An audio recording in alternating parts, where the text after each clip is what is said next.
are, baby. Let's go.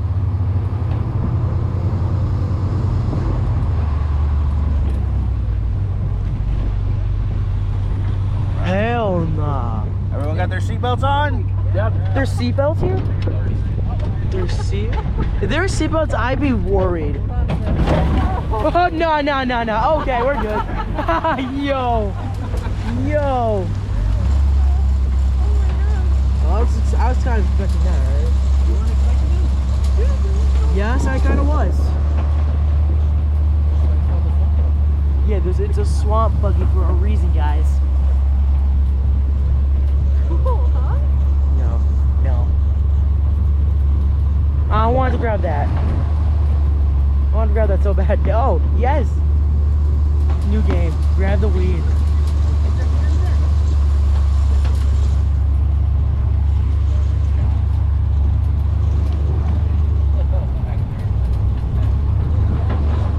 Whoa, okay. It's probably not gonna sink or anything, but... Nah, don't worry. The water's only like 2 feet deep, 3 feet deep. Oh, makes sense Walk now. through it. You could, if it's possible. There's a large white bird to the left with a long neck. That's a great egret. Cool. Probably gonna fly away here in just a second. I'll watch it happen. Get it on video. Hey, there it goes. You called it. Oh, great. Yeah, they're pretty common out here. One of the larger wading birds. They'll eat fish, Woo! frogs, baby gators, snakes, small rodents, pretty much anything. They can't eat humans though.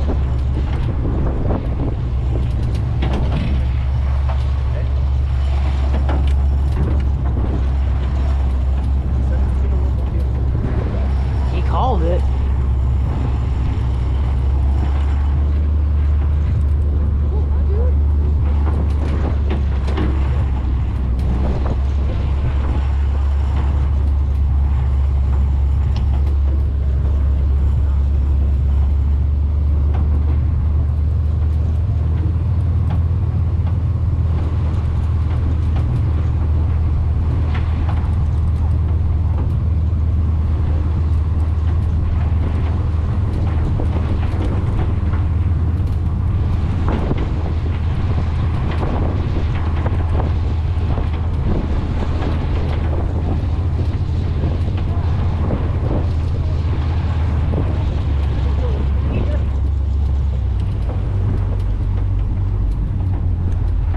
Right side of the buggy, you guys have a nice view of the sawgrass prairie.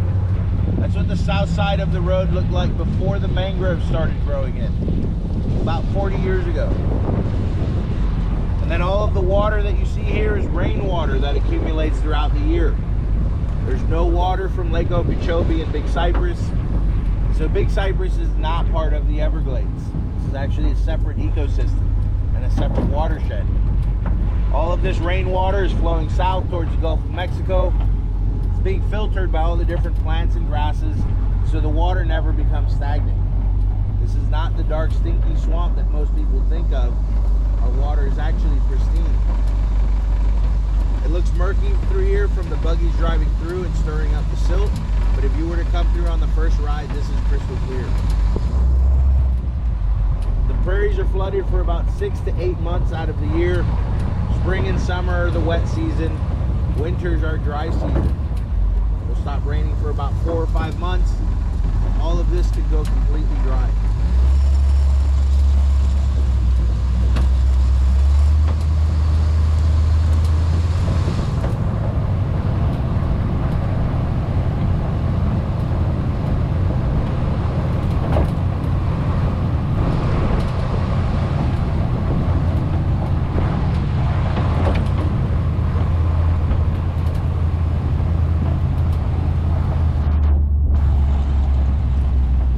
Wave?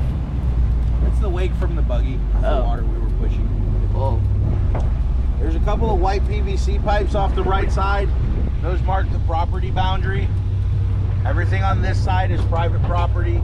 We have about 100 acres here. There's about 200 acres on the airboat side. Everything beyond that is Big Cypress National Preserve.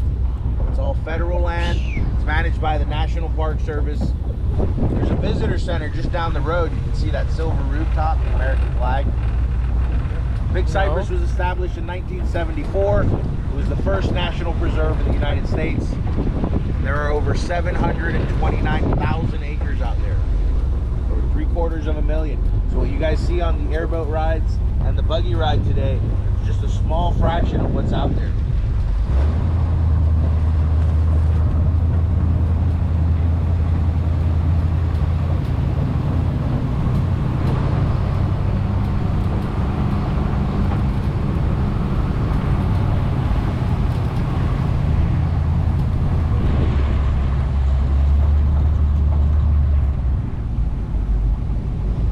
Another egret standing in the grass in front of us, and then that's a juvenile white ibis.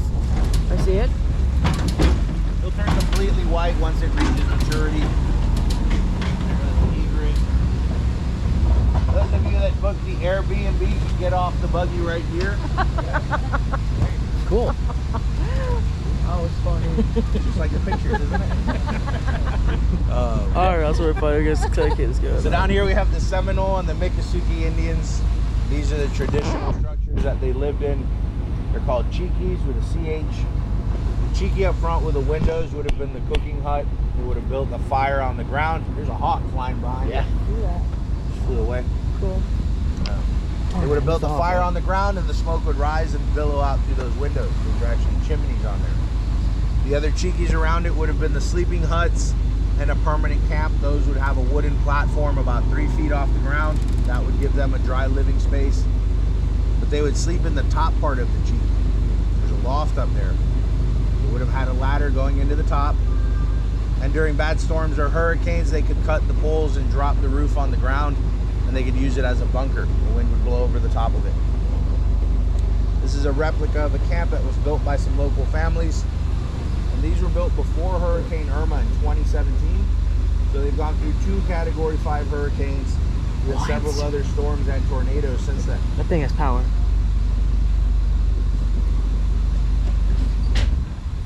All hell that little. Whatever. My nest is up there right now. Yeah. I like it.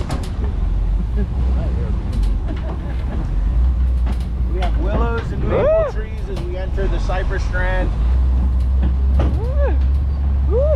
Oh my. Okay. I see you got what it is.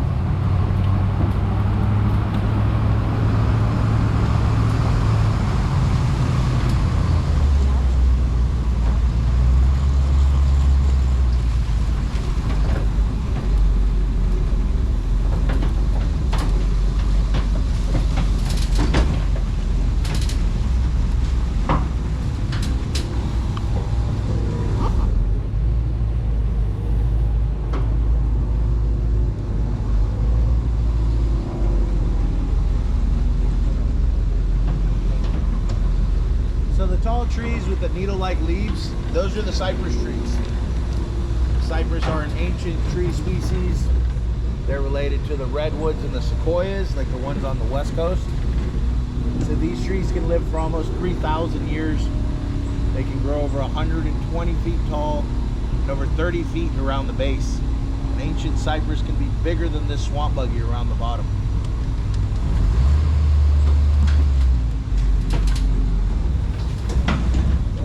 Okay. Alright, we're gonna end this one here. Just end this clip here. We'll see you for the sanctuary part of our tour, because our camera is about to